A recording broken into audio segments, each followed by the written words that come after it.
First thing that came to my mind. It's like, this is the one thing that I'm like a little like ignorant on, simply because it's like I don't pay attention to American TV anymore unless if it's Cooking Channel. For me personally, I don't really pay attention much to American TV. There's only a few shows I actually do, like Gravity Falls, Steven Universe, and a few others. That's about it.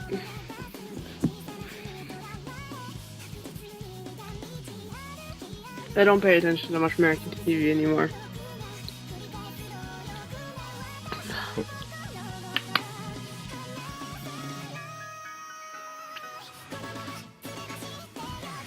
Like I'm literally so out of touch with like a lot of the shows today that like just to kill time I put on Nickelodeon earlier and caught an episode of the new Power Rangers season and was totally lost. Did not know what was going on. That's another one that was technically influenced by the Japanese as well. Technically, because technically it's an adaptation. It's technically an American adaptation of the original Sentai Rangers. What's funny, I actually found out on a top 10 failed plots that Americans actually originally tried in like a while back, before anime got popular in America, tried the anime style on Nickelodeon, but Nickelodeon denied it. I forget what the show was called, but it was about a teenage daughter and her father fighting crime. It was actually quite good. Because Nickelodeon, they purposely canceled the plot. I was never a big Nickelodeon kid growing up. I was always more Toonami. Neither was I. The only thing I actually watched on Nickelodeon when I was little was probably iCarly when it was around, and probably Winx Club. After that, I remember that show.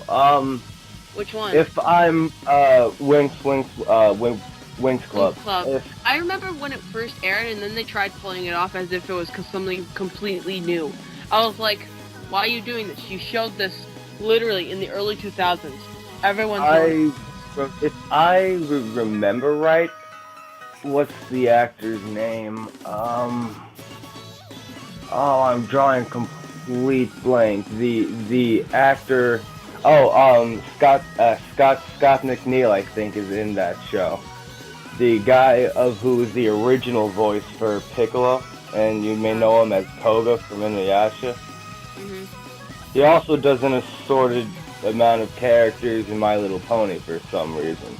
Oh my god, I have heard of it. I've heard him in that show. That's another show I watch, which actually, a lot of the scenes nowadays in the show is actually based off of anime. If you actually look up at the final premiere of season 4, the one scene is literally a direct picked red flag for anime, because you can literally spot a lot of references in that one scene alone. See, like when it comes to stuff like that, what I actually noticed is if you watch Adult Swim at all on Cartoon Network at night, if you've ever seen a show called The Boondocks, which is a complete American anime, and by its second season, the studio that was originally making it actually commissioned, I think it was Studio Madhouse in Japan to animate the rest of the series. Which actually, that's not an uncommon thing for an American animated show or a studio to get a Japanese studio to do the animation.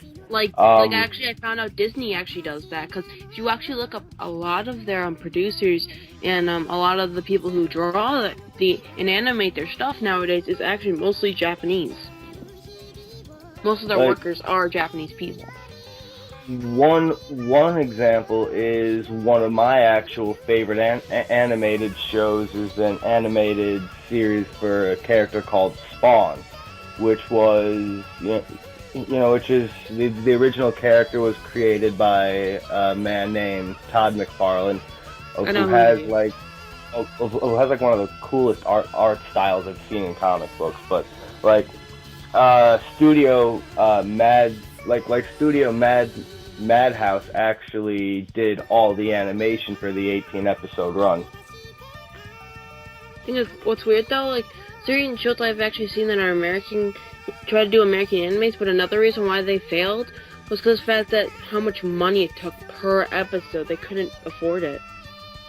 Yeah. One of the couple of the few shows that pulled off the American anime thing was Teen Titans back in I think 2003 or 2004. Yeah, I remember that. Like they even ended up doing a movie on that. Teen Titans, Trouble in Tokyo. I know it was something in Tokyo. I just couldn't remember the first word.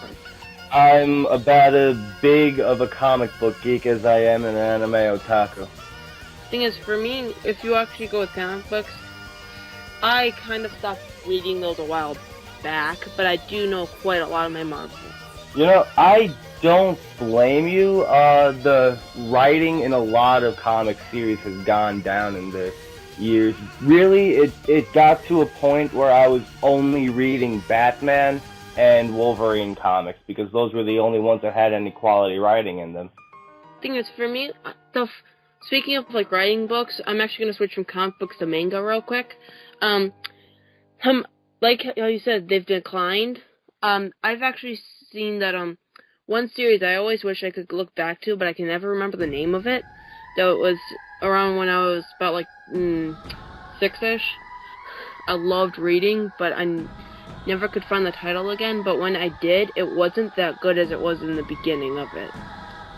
And it was weird. It was actually more of a slice of life one, but the only difference that made it not that as much as it was because the fact it was through the weasel's perspective, not the humans.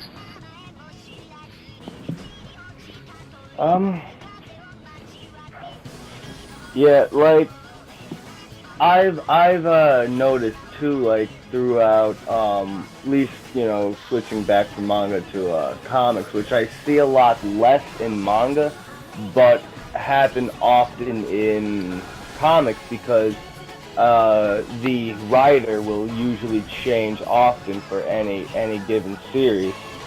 Like there are currently 5 canon stories that take place at the same time for Batman currently. Like there are 5 different things, and each of them take place at different points in time, of course, but it's all in one canon story spread across over 5 different series. And each series has a different writer, so depending on what the previous writer does for the other series, says if one there'll be continuity errors or if the quality of writing will go down. Like there have been times where I've been reading a book and the writer changes in the middle of the story and the story just kind of starts, you know, going on a downward slope. Yeah, personally, like there's been one really good series that I used to get into when I was a while back that stopped because the writer actually passed away, and because of how well this writer wrote and how no one could actually compete with it, they ended up having to drop the series entirely, or else it wouldn't have been the same. Because you know that happens sometimes. Yeah. And I've seen it both in manga and regular comics too. Well, for me, most of the time when it's with comics, depending on what the setup for the story is, they'll usually keep a new writer on for it. But for me, most new writers will, you know, want a new artist to pen their vision of what the story should look like. Yeah, and usually half the time it would either go fully downhill or it'll go downhill for a certain amount of time, but then it will slowly get better and reach back to where it was the best peak. And like for me, the art's a really big thing, whether it be comic or manga.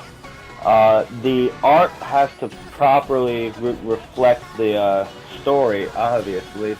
since Yeah, that's it's to reflect not the since it's not in a motion or animated format, it has to capture everything in a still image, which I find like even some really good manga series can't really do well. because the drawings themselves also have to reflect the tone of the story, the mood of the entire surroundings and how the characters would react to them, and the setting would also have to influence hence how what time and period is taking place, what's going on, and so on and so forth. Like some of them just, like you said, just don't do it right. But when it's done right, it's magnificent. Mhm. Like I can even name that in anime. Like some animes don't even do that right.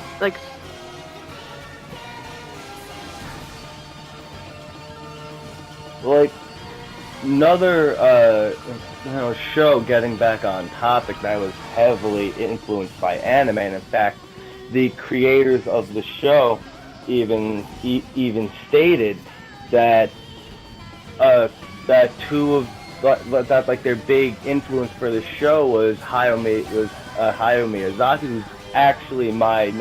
who's actually my personal favorite di- director. Was the guys of who made Avatar, the last Airbender. I kind of always figured the last Airbender story was more so of like America's one of their best attempts on making an anime, but the thing is, for me, that declined once Legend of Korra came out. See, I never really cared for Legend of Korra. I was always, just the main series fan. Because they literally took basically what Aang was and made it a shell of himself, basically, as Korra. Even the art in Korra doesn't feel anime-esque like Avatar did. Mm-hmm. I mean, the only real thing that I hear about Legend of Korra is that it's the first Nickelodeon animated show to feature a same-sex relationship at the end. With, I think I heard it was Korra and Top's granddaughter or something. Someone from their old I've heard group. some shows actually ended up, other than Japanese shows, actually American shows tried to pull that off. Like I said, Steven Universe actually pulled that off, and only half its audience actually realized it.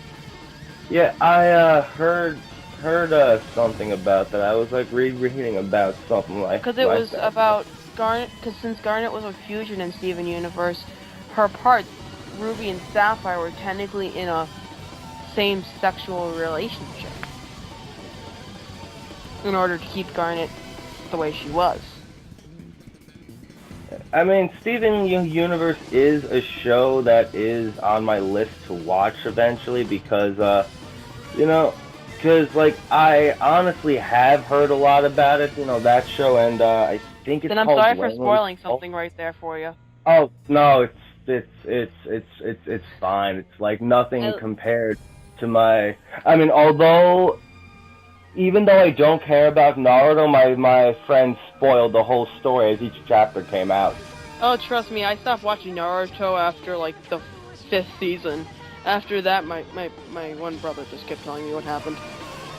Basically, what I'm gonna do with Naruto is I'm going to watch up until the end of the pain fight, and then I'm gonna just stop watching the show because I already know what happens after that because of the Ultimate Ninja Storm 3, and of course Ultimate Ninja Storm 4 is gonna be the end of the story without the filler, so that's how I'll get the rest of the Naruto story. Yeah, because I actually found out a while back that Naruto was ending. Some of my friends were really disappointed. For me, I'm just like, yeah, people can actually just shut up about it. At one end it is, but on another it's not, because now we're getting a spin-off series with everyone's kids.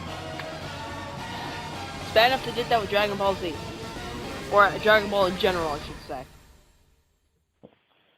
Well, we have Dragon Ball Super, which so far I've seen plenty from it, and it kills me to say, as the diehard Dragon Ball fan that I am, The show is just about all downhill, and I think it's gonna be that way until it gets past the resurrection of Frieza stuff. Then after that, I think, once the actual original stuff comes in, I think it'll, start being better. That's one thing I don't. Like, the show's trying to be a low budget readaptation of something that was already done right. Yeah, like I wanted to say about that, since you brought that up. How shows nowadays, both anime and regular cartoons, are slowly getting to the fact that they're either copying other shows and not doing it as well or even better than them, or they're doing it so they're just redoing what they've already done in the past, like Bleach has done countless times. Like, another little American show that I've watched a little bit of, where I can see a little anime influences, Adventure Time. Yeah, I believe Adventure Time was influenced in the very beginning from anime. Because I remember watching that, I ended up stopping watching it after a certain point. I believe after once Finn's arm got cut off, I stopped watching it. I honestly never cared for that show, but I can guarantee you, if it was at least done in an anime style, I would give it more of a chance than I chose to. Because it's a show where the visual style has to fit, and the overly simplistic art that they have, I don't think fits. I think it would be better as an American anime or as a full-on anime. And they literally try to squeeze in a bit of, I believe, the Rainicorn actually speaks a bit both Japanese and Korean at the same exact time. They literally squeeze that in just to pull it off, so then most people don't even understand her. They literally had to even put subtitles. Another American show that was, pretty influenced by the anime style is, again, going back to comic books. In 2004, there was also an animated Batman series called The Batman, and it has a very anime-esque visual style, especially when Robin and Batgirl enter the show. I mean, there's no way that you look at how they're drawn and the way that their outfits are. There's no way that you don't say that doesn't look like anime. Yeah, another one that I found that I just remembered that had an anime feel to it, that didn't really have as much as an anime feel to it, but the I believe the newest or second newest version of it actually has the most anime feel to it, which is Ben 10. Yes, actually, I agree with that very much. It shows the anime style, but the fact that the one that I think is the most anime related is probably the newest. I believe it's the second newest one, or the newest, which is Ben 10 Omniverse. You know what? Ben 10 Omniverse doesn't really have my interest, because, well, one, I kind of got over the Ben 10 phase after the special where Ben goes into the future and meets his, older self, Ben 10,000, they called him. I mean, shortly after that, I grew out of it. I mean, of course I watched, the one where he was, 16 for a while, but yeah, the only one that had a true anime feel was, the original Ben 10. Thing is, for me, I did watch the original Ben 10. I only watched about half of the one where he's 16, and then I watched most of Ben 10 Omniverse. Omniverse is basically taking a mixture of both those series and putting a bit of a more twist to it that makes it so then you get more of what the surroundings going on, while still making it so then it's what the age is for, the age group wants, and what other people would want as well. So everyone's entertained. Only real thing in anything after the first Ben 10 that screams anime to me is the fact that after the first show, Ben is exclusively voiced by Yuri Lowenthal. Yeah. I'm trying to think for a minute. I believe when I looked this up, Yes? You can continue first. Okay, thank you. Sorry. If you can, I don't know if you've ever seen this show, but I certainly grew up watching this. One show that actually was very influenced by anime was, if you've ever heard of an older show called Totally Spies. Yeah, I remember that. I remember that a lot. I used to watch that when I was little. That show was actually a very heavily anime, influenced show, and I believe that show was made in Canada, along with this other show. It's not an American anime; it's actually a French anime style. It's if you've ever heard of Code Lyoko.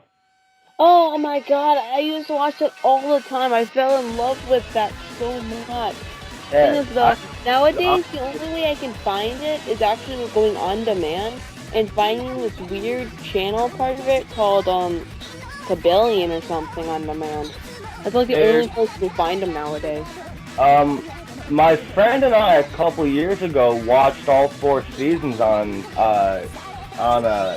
Netflix.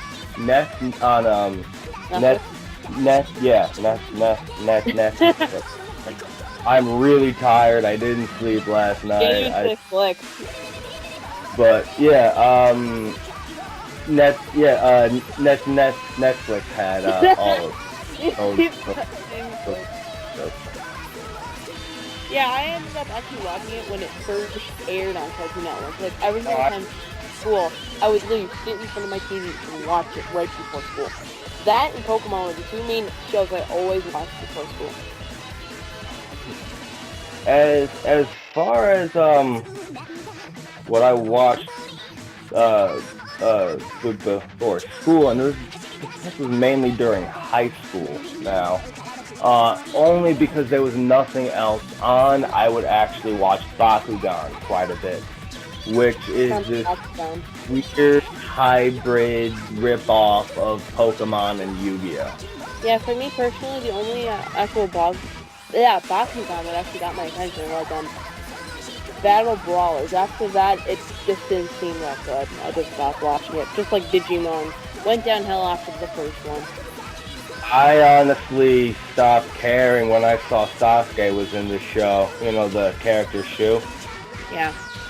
A moody, black-haired teenager who's also a ninja. Yeah. And they were obviously going for take on the Digimon character. Do you remember Digimon Frontier? No. Like I said, I've only fully watched the first 2 versions and the newest one. Fusion? Yeah, I don't like Fusion at all.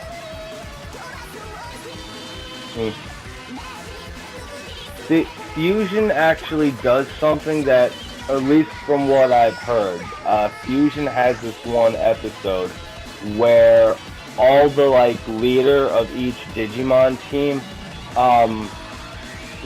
cross over in this one big team-up episode. Now, all of my friends who know me know I love crossover things again, going back to Power Rangers, which again is very influential. Oh yeah, I remember they did that one episode where all the Red Rangers came together at once.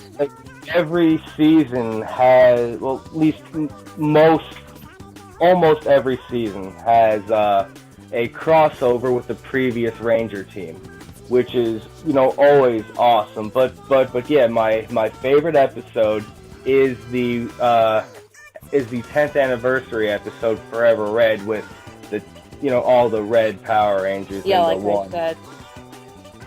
Thing is, I just remembered one show that the show itself isn't heavily anime influenced, but some of the episodes are. Like I said, Gravity Falls, Susa and a Real Girl, I think it is highly anime influenced, and a few other ones as well. Just the Zeus one comes to mind the most because the fact that if you have heard of Gravity Falls, I believe you heard of the computer program Giffany. That's supposed to be a joke on Yandere. Okay. Yeah, no, because I don't know anything about Gravity Falls except for the fact that although it's a show marketed toward kids, the dialogue It's a very dark, mysterious show. And that Mark Hamill's in it. And any time when Luke Skywalker / the Joker's in a show, it gets my attention. It actually is very, very interesting. And as well, like I said, like I was talking about Giffany, the main point of that episode, to sum it up, was basically that the computer named... God dang it. A computer program named Giffany, well, it's spelled Giffany, but it's really Tiffany. He tries to ask Zeus, which is one of the main characters, to be her boyfriend, and the fact that when he finds to try to get a real girl, Giffany gets jealous and ends up literally going nuts, creating a whole Five Nights at Freddy's kind of tribute, because of the fact that how they drew her, how they made her react, literally screamed yandere. Literally, she did everything a yandere would, including trying to kill another girl. Yeah. You know, I'm actually a real big fan of yandere characters and stories and stuff. Like, wasn't the first yandere that became fully popular was from Mirai Nikki? Yep. Which is actually why a lot of people call her the original yandere, because usually she's the only one that anyone knows, but there are other characters. Like, yeah, I or just like how most girls are usually portrayed as yanderes, not boys. You know, I wouldn't mind seeing a couple more shows that feature a male yandere character, just because, like... One of them that actually does, which it's subtle, but you can figure it out if you actually pay attention, is Black Cat had a male yandere in it. Yeah, wasn't like his rival, like yeah, like from that? the Chronos numbers, yes. I can't think of his name off the top of my head, but yes, he was a yandere. The guy with the silver white hair. I would like to see more shows with male dure characters, kudere, tsundere, because like that's something that would be a little more original to see, because you don't see it often. I mean, yeah, the only kind of dure I actually see a lot in males is dure. The shy ones that are really shy, usually can't do anything. That's usually the main ones that I usually see if any dure is there.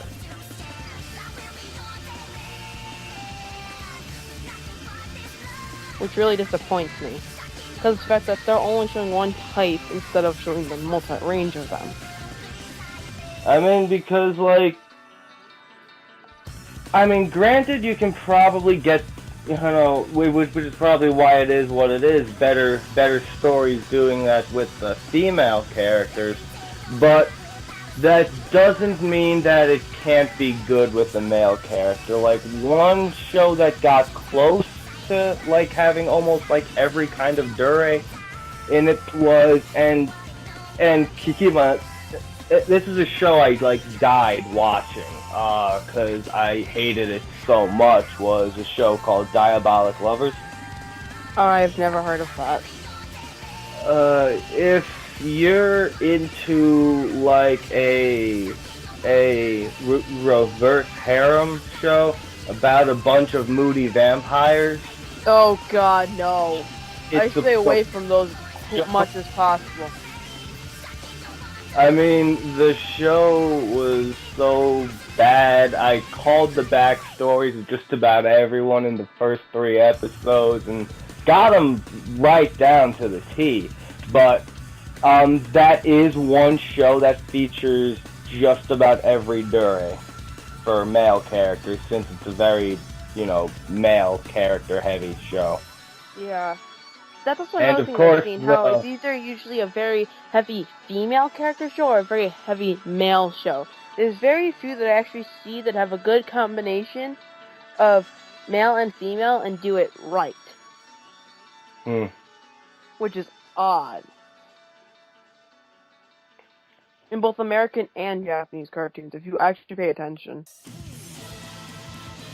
Yeah, if you look at it too, you know, even the Teen Titans series, the only actual female characters that you'd see regularly are Raven and Starfire.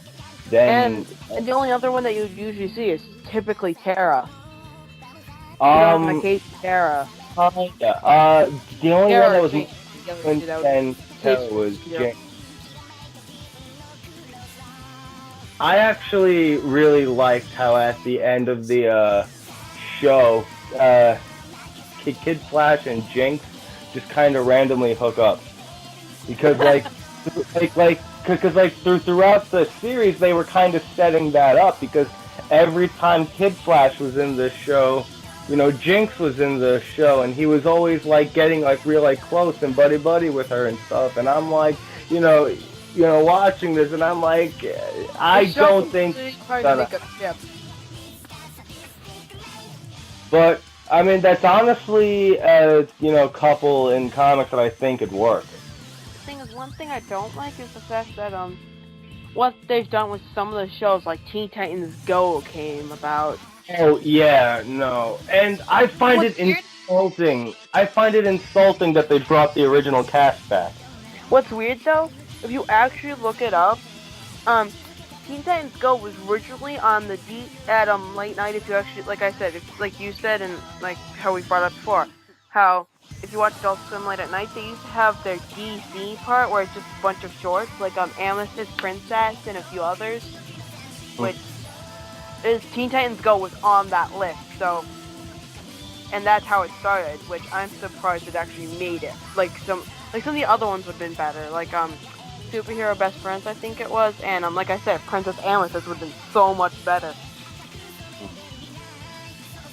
There are other than this, which is basically just a parody rip-off version of Teen Titans. This would have been better as a sketch for Mad than anything else. I remember that show. One of my favorite sketches that Mad show did was when they slammed the series finale of Smallville. I didn't pay attention. They did actually make fun of, as well as some Japanese references, like Final Fantasy and a few other things. I noticed a couple Gundam references in a couple episodes. And I believe they also did they did Pokemon too, and I believe one of them that stood out to me was I believe it was an actual Naruto reference that was like dead blunt in your face. They did a full blatant Dragon Ball parody in one episode. Yep. Which, again, Mad only stayed funny for so long, and then it just kind of... Then it just got annoying and just kind of insulted everything. And I did actually enjoy the one bit after X-Men Origins Wolverine came out, where they did a parody with, Hugh Jackman and did Wolverine the musical as a head sketch, which is funny because Hugh Jackman was a Broadway, actor and can sing. Yeah. So that I actually found really funny. Yeah. Back on topic about how anime influenced shows, another one was, the fact that, dang it literally just slipped my mind. There was, a show, an animated show on Disney Channel for a long time that I actually found out was influenced by anime. Oh, I think I remember. I think it was Kim Possible. It was that or something else. Yeah, I would think it was, Kim Possible. Like you can definitely see it in its art that it's, kind of like anime-esque. Actually, something that Disney did, they actually had a full anime Lilo and Stitch series made. Like, it's an actual anime on Lilo and Stitch. that takes place after the main show, and actually features an older Lilo in the show. Yeah, because you ended up having the movie, the show, and then the basically the kind of like anime version come afterwards. It was very interesting because I actually sat down and watched about 2 or 3 episodes of it. It wasn't bad, wasn't anything great, but it was actually very cool to see anime blended with Disney so flawlessly. Another thing is that how the Japanese have actually also influenced gaming too. Like 2 titles I'm gonna say right here, and I'm gonna explain them both each separately in the exact order I'm gonna say them, which is Persona Q and any Persona and Splatoons. Like Persona is literally all basically you could turn this into an anime. Like I believe they did with the 3rd one because I've seen the movie on YouTube. The 3rd game, they have currently 2 movies out. A 3rd movie coming out. There'll be a 4th one coming out to end the story for the 3rd game. Yeah, like Persona 4. I have Persona Q. So I have the one with the combination of both. So you end up having to actually play, or at least listen to someone else play both games to understand the main plot. I also know that Persona 4 has 2 animes. One's a 24-episode adaptation of the game, and there's a Persona 4 Golden, the animation, though I heard it's not really all that good and a 13-episode run. And going off from Persona, like I said, Splatoons, if you actually look at how the characters are portrayed, the setting of all of Inkopolis and even the Octolands, Octo Valley, my mistake, you can see the highly anime and Japanese influence on the game itself.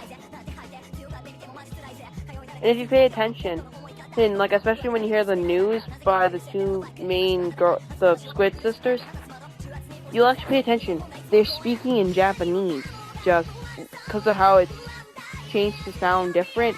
You can't really tell. Yeah, I know what you're saying.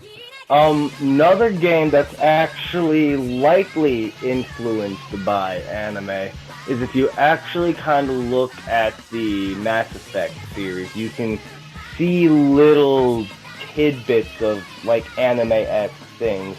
Like, a lot of the alien character, like some of the alien character designs, at least to me, look a little anime-esque.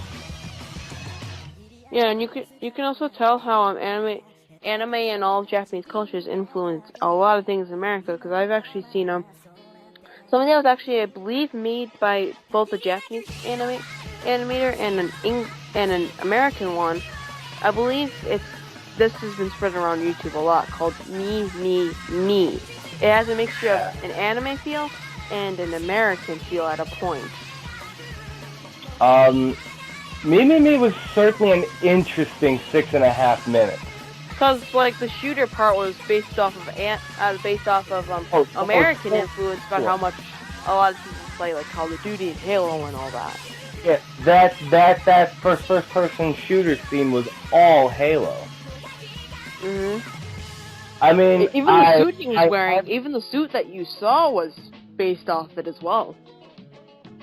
Like, well, actually, the suit that he wears looks very similar to the N7 suit that Commander Shepard wears in Mass Effect. But yeah, actually, I haven't seen it yet, but they made a sequel to Me, Me, Me. Oh, really? I haven't seen it. Not really sure what it's called, but I'm sure if you went on YouTube and just searched Me, Me, Me 2, it'll come up. It's like another music video kind of thing that explains the backstory, I think. I don't know. Yeah, like, for me, I ended up, the only way I could find it is through a few reaction videos, or else it's very hard to see the original. So I actually ended up seeing the original, and oh my god. I mean, just there's some special fetish fuel in there, like, seriously. Yeah. But, Oh, I found it. It's, Chronic. Cause I just looked it up. Me Too. Oh. It's literally called Me Too, Chronic. Huh. And there's a 3, too. There's a 3. Really? Yeah, Me 3, girl song or something. There's a 3rd. Oh my god, those are gonna This was the be... Me Too, and this is what came up. I'm just shocked right now. You know, and you also just can't look at the influence that Japan's had on America in pop culture.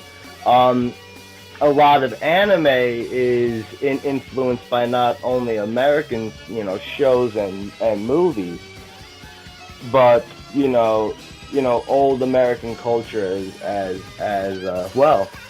Like a perfect example is Cowboy Bebop. Oh my god, yes. That show is the ultimate love letter from Japan to America. Well, you have other shows from that are anime that are based off different countries, or at least based in different countries, trying to portray the people there and all that. Have you ever seen a show called Unbreakable Machine Doll? No, I am sorry. Well, it's a really, actually pretty decent show. I was actually surprised by how good it actually was. It takes place in, I think, late 1800s London. So it's honestly a show best watched dubbed because we can do accents.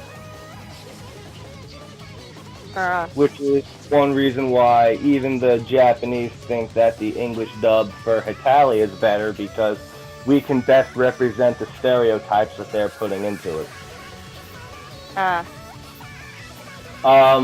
Another anime actually influenced by American cartoon styles is Panty and Stocking.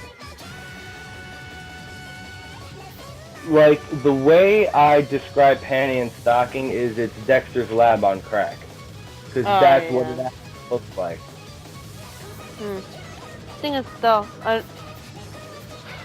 another thing is, like I said about earlier, how it's portrayed with other countries too. One that I've seen majorly done by Japan is England. Yeah. That they do a lot. Like, you can see it in Black Butler or D. Grayman. You can see it a lot in. Yeah, definitely. But yeah, another show that was actually influenced by, I think, 2 or 3 old westerns from the 60s. There were these 3 shows, one called Bonanza, another called Gunsmoke, and I forgot what the third one was. But those were all real big influences for the show Trigun. Which, I don't know if you have ever seen Trigun, but it's actually a really good show. I am sorry if I'm only half listening to you. I literally just clicked on one of these videos of Me Too, and it's just as trippy as the first one. I believe it. Whoever actually directed those videos, like, seriously should get some kind of award, because that's like even something that a stoner would say that's too much for me, man. Yeah. Because I'm literally just seeing this, and oh my god. They should really put a seizure warning in these videos. That's how bad this is.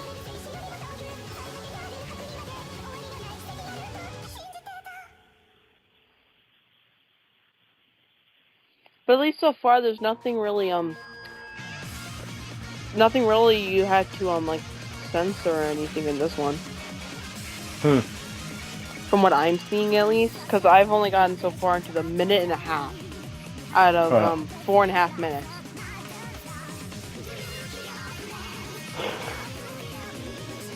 Yeah.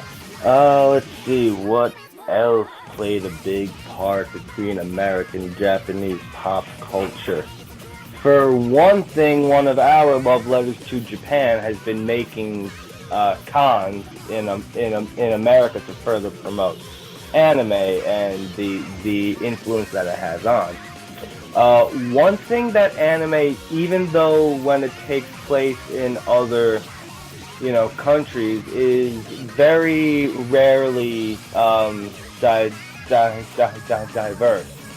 as far as cultural things as well as ethnic backgrounds for characters, which is actually one reason why Cowboy Bebop again is one of the absolute best representations of that, because Cowboy Bebop has to be like the single most ethnically diverse anime that has ever been made. I mean, it's the only anime to feature a Native American character for one.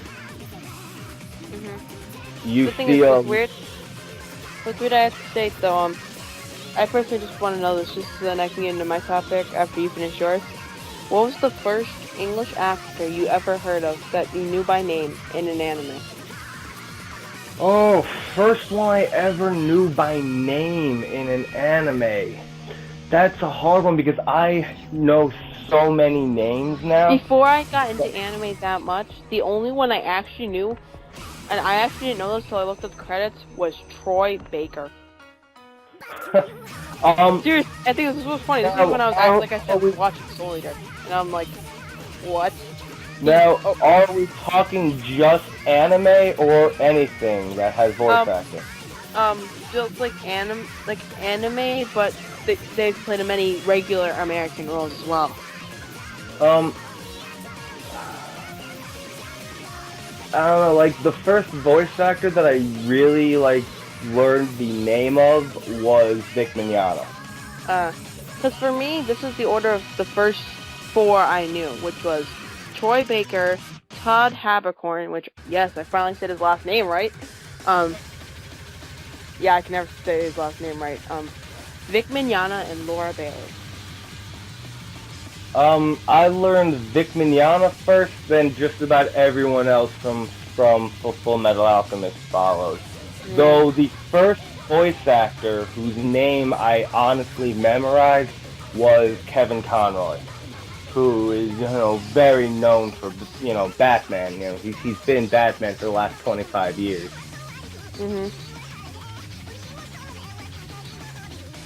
But yeah, Kevin Conroy was the first voice actor whose name I actually, learned. Aside from that, it was Vic Mignogna, I think, followed by I don't even know. I think Caitlin Glass, because I absolutely adored her as Winry in FMA. And Vic Mignogna I kind of heard in a couple shows prior. I probably vaguely remembered his voice from the English dub for the original Saint Seiya.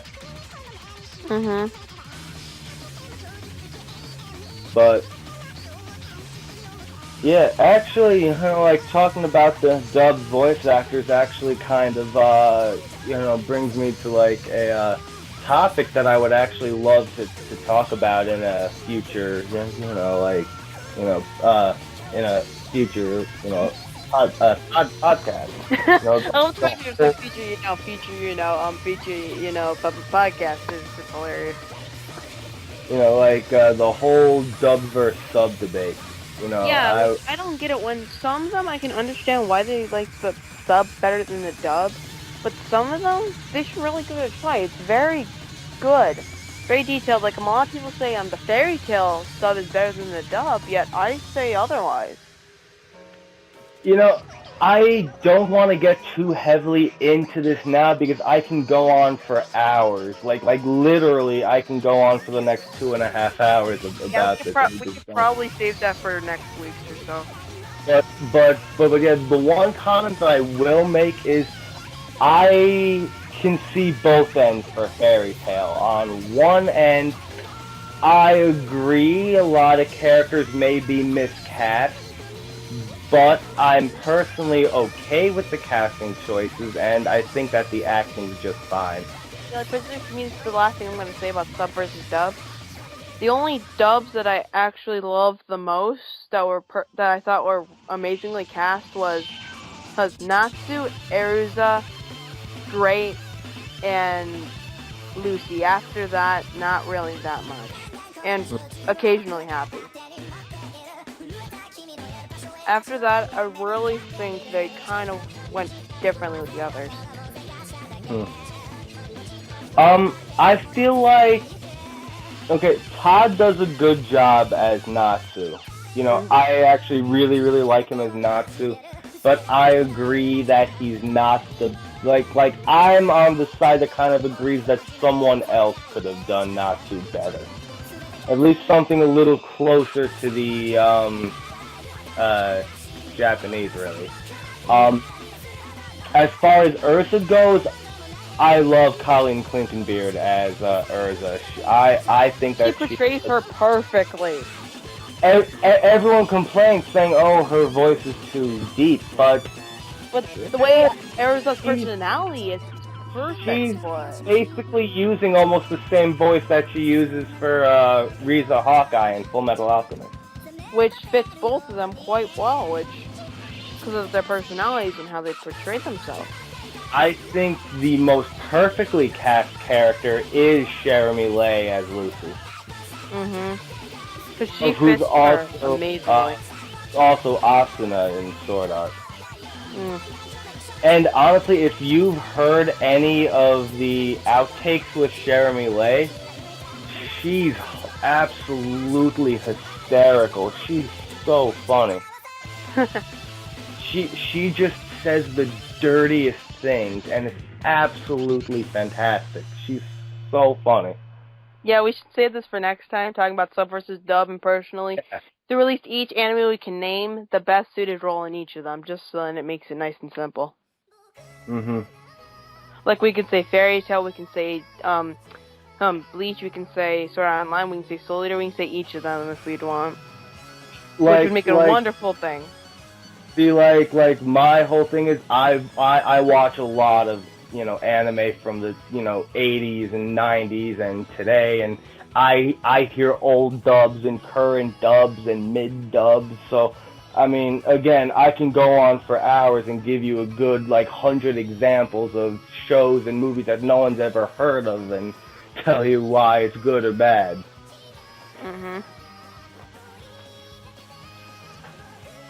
I think it's funny how you wanted this to be less than an hour, yet look at the time.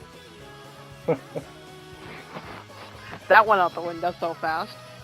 Well, Haru said basically we're going to try and go to about 1:45, so we still got another, 67 minutes?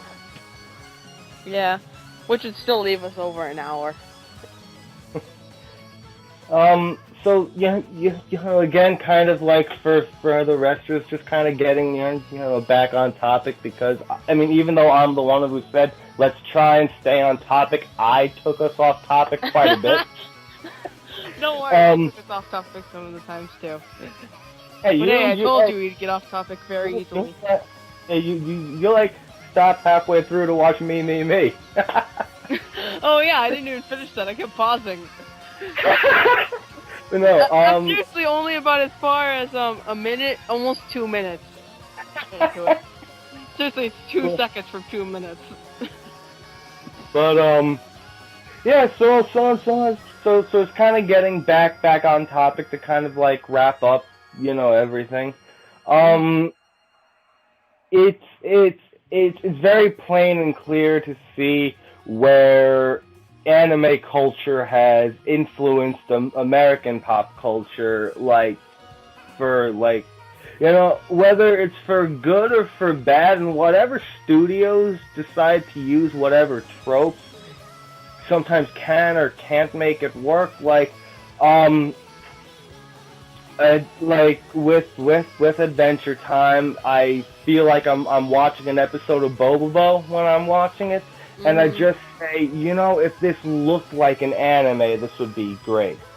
Yeah, but also with like Adventure Time and stuff like that, the story's been declining a lot. If you actually had gotten into it, it's declining very much.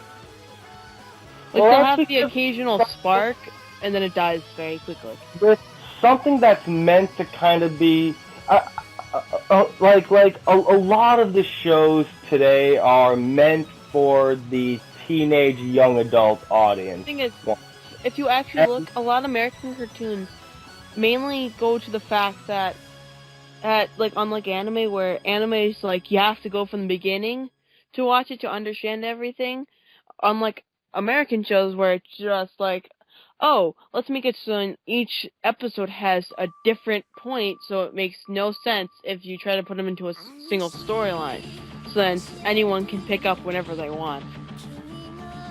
on one end, I can see why they would do that because shows like Adventure Time, let's face it, are made for young adults of who spend their free time, probably doing something not so illegal for artificial feelings. And and the humor and innuendos in the show are something that, like my younger, stepbrother won't understand. He's like 12, 13 years old. But something that my 17-year-old brother will understand because it's made for this specific audience, but in a way how it can appeal to kids. Yeah. Which shows the difference in between both. Where again, like, anime has influenced several shows based on its visual style. Again, going back to Code Lyoko, Totally Spies, Teen Titans, The Batman.